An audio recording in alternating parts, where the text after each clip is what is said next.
मैं राजा और आप देख रहे हैं एमएन टीवी। देश का अन्नदाता किसान होने के बाद भी दाने दाने को मोहताज है और सड़कों पर है, आंदोलन कर रहा है, लगातार आंदोलन कर रहा है। दिल्ली के बॉर्डरों पर, हरियाणा के बॉर्डरों पर, पंजाब के बॉर्डरों पर लगातार बैठा हुआ है, एमएसपी को लेकर आंदोलन कर रहा है। इन्हीं सब मुद्दों पर बात करने के लिए आज हमारे साथ राष्ट्रीय किसान मोर्चा के राष्ट्रीय अध्यक्ष माननीय राम सूरज वर्मा जी जुड़े हैं। सर, हम आपका अपने चैनल पर स्वागत करते हैं।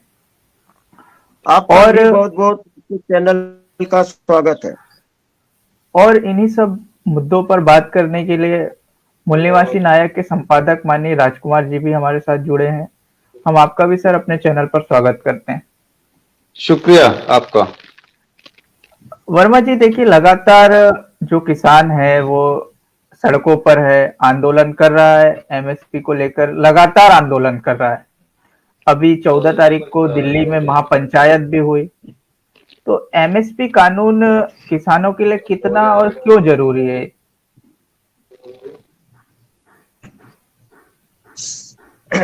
एमएसपी का मतलब ही है किसानों को उनके उपज का, उनके उत्पादित मालों का कम से कम रेट पर उनकी जरूरत से जो भी ज्यादा वस्तुएं उत्पादित है, साल भर सरकार के द्वारा निर्धारित मूल्य पर खरीद ले। और ये एमएसपी की गारंटी सरकार लोकसभा राज्यसभा में कानून बनाकर देना नहीं चाहती है। 56 साल की बूढ़ी कांग्रेस ने भी नहीं दिया। और ये जो बहुमत की, सबसे ज्यादा लोकतंत्र के बहुमत की सरकारें भी नहीं दे रही है, जबकि इनके एजेंडे में था। तो किसान अपना हक मांग रहा है, ये देना नहीं चाह रहे, जिसकी वजह से ये दिल्ली अपनी बात कहने जा रहे थे, भारत सरकार को अपनी दुख लेकर जा रहे थे, लेकिन सरकार सुनने को राजी नहीं था, जिसकी वजह से ये दिल्ली पहुंचने के पहले पुख्ता इंतजाम कर दिया था। ये बैरिंग का काम काटा कीली कर, अभी आप हाल का ही देखोगे कि ये रामलीला ग्राउंड दिल्ली में किसान पहुंचने से पहले वहां सीवर का पानी भरा दिया गया।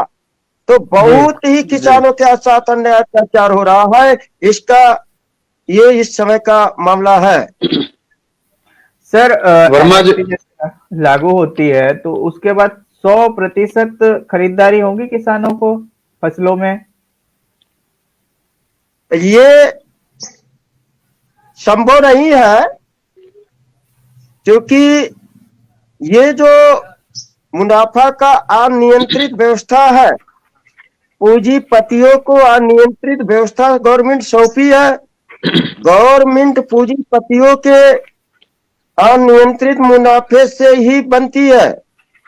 प्रचार के साधन हेलीकॉप्टर बीजेपी को पूंजीपति मुहैया कराते हैं, और मैनेजमेंट जो मीडिया का, इलेक्ट्रॉनिक मीडिया, प्रिंट मीडिया, जितने भी मीडिया है वो मैनेज कराते हैं। यहाँ तक कि भारत में जो वर्तमान समस्या है ईवीएम मशीन को हैक करने का सारा बंदोबस्त पूंजीपतियों के पैसे से होता है।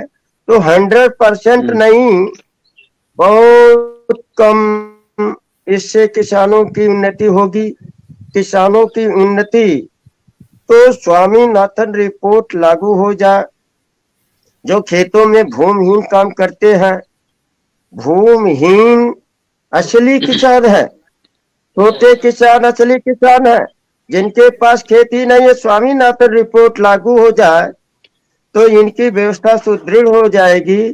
कम से कम भूमिहीन को 3 से 3.5 बीघे यानी 2 एकड़ जमीन मिल जाएगा।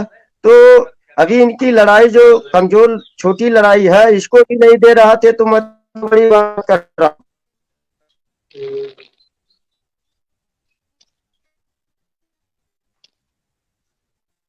बताइए, और कोई सवाल? हाँ वर्मा जी। हेलो वर्मा जी, आप किसान नेता हैं, अभी आपने जिक्र किया है ईवीएम का, तो क्या ईवीएम से किसानों को फायदा है या नुकसान है? क्या कहना चाहते हैं इस पर आप? वोट का अधिकार वोट का अधिकार ईवीएम छीनती है। एक ही किसान को, मजदूरों को, सारे लोगों का वोट का अधिकार ही अधिकार संपन्न बनाने का अधिकार है, जो भारत में लागू ही नहीं है पूर्णतया ईवीएम की वजह जी से। तो ईवीएम का बंदोबस्त करना होगा, ईवीएम निपटाने का बंदोबस्त करना होगा और बैलेट पेपर वापसी लाना होगा। अच्छा, एक और सवाल है। अभी आपने एमएसपी को लेकर के जो बातें कही है, लेकिन एमएसपी जो कानून है 1967 में, तो ये पहले से ही लागू है। ओरल लागू है, ओरल लागू है। जी 1955 का जो कंट्रोलिंग की व्यवस्था है उसमें एमएसपी है, लेकिन पूर्णतया वो कानून बना करके नहीं मिला अभी। जी मेंबर ऑफ पार्लियामेंट में, राज्यसभा में इसका कानून बन जाए और राष्ट्रपति मुहर लगा दे तब ये पक्का होता। जी अभी पक्का नहीं है, वो ओरल था जी। अच्छा वर्मा जी, पीएम फसल बीमा जी। योजना में किसानों को जो फायदा है हो रहा है, तो आप किस प्रकार देखते हैं? फसल बीमा तो अच्छी स्कीम है, पर अनुपालन अच्छा नहीं होता है। किसान क्रेडिट कार्ड जो होता है, किसान कर्ज पर खेती करने के लिए बैंक से कर्ज पाता है, उसमें तो मनमर्जी से काट लेते हैं। जो किसानों का क्षति होता है ओलावृष्टि से, अति बारिश से, सूखा से, आग से, किसी प्रकार से दैवीय आपदा से, तो उसका जो लागत मूल है प्लस मुनाफा मिलना चाहिए, नहीं मिला भारत सरकार के द्वारा। ना तो यूपीए की सरकार दिया, नहीं दे रहा है। तो मुझे नहीं है कि किसी कारण से इंडिया आ जा तो देगा, देंगे नहीं ये लोग। किसान का राज, जी। इसके लिए किसान का राज होना चाहिए जी। वर्मा जी, जी जी किसानों के ऊपर बैंकों के भी कर्ज हैं, साहूकारों के भी हाँ कर्ज हैं, लेकिन हाँ सरकार जो है पूंजीपतियों की कर्जा माफ कर रही है। इस पर आप कुछ कहना चाहेंगे? हाँ। असंगठित ताकत है किसान, किसान असंगठित है, या जो कथित किसान नेता है वो उन दिखावे छलावे के लिए किसानों का नाम पर आंदोलन चलाते हैं।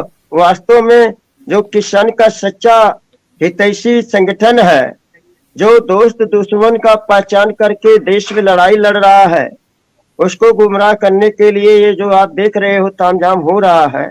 तो किसान दुश्मन को पहचान करके फुले जी की दो बात मान ले। फुले जी ने कहा था किसानों के दो दुश्मन, सेठ जी और भट्ट जी। किसान का कोड़ा जी पढ़ ले, गुलामगिरी पढ़ ले, और फिर पढ़ करके अपने हक अधिकार, भूमि फसल नस्ल बचाने के लिए संगठित हो जाए तो संभव है। नहीं तो जो दुश्मन है उसी के साथ लड़ाई लड़ते हैं, मिलकर के किससे लड़ते हैं, किससे लड़ते हैं स्पष्ट नहीं हो रहा। तो मैं स्पष्ट कर देना चाहता हूँ, एकलौता राष्ट्रीय किसान जी मोर्चा है जो दुश्मन को बाहर करके, यानी 3.5% ब्राह्मण ही किसानों का असली दुश्मन है। कांग्रेस ब्राह्मणों की पार्टी, भाजपा ब्राह्मणों की पार्टी, सीपीआई सीपीएम ब्राह्मणों की, तृणमूल ब्राह्मणों से, राष्ट्रवादी कांग्रेस ब्राह्मणों की, बचे कुचे यूपीए एनडीए इंडिया के गठबंधन में शामिल पार्ट पार्सल लोग ये किसानों की हितैषी नहीं है, ज्यादा पूंजीपतियों के हितैषी है, दुश्मन है किसानों को। तो इनसे पिंड छुड़ाना चाहिए। राष्ट्रीय किसान मोर्चा का प्लेटफॉर्म भारत व्यापी है, कल्याण होगा, किसानों का पावर आएगा, सबको न्याय देगा।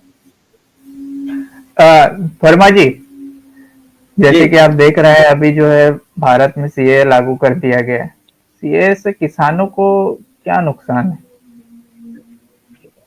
अरे भाई,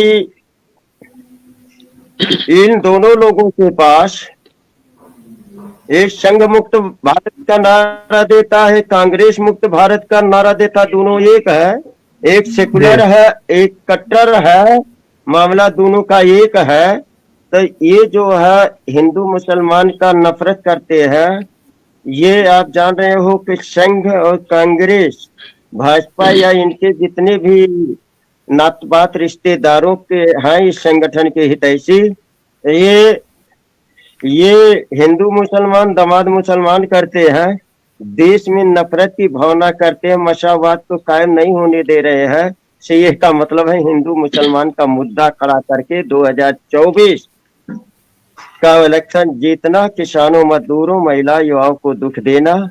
वास्तव में इंसान इंसान है, किसानों में जाति नहीं है और न धार्मिक है। सबको रोटी, कपड़ा, मकान, शिक्षा, चिकित्सा की इज्जत से रोजगार देने वाला एक कृषि क्षेत्र है।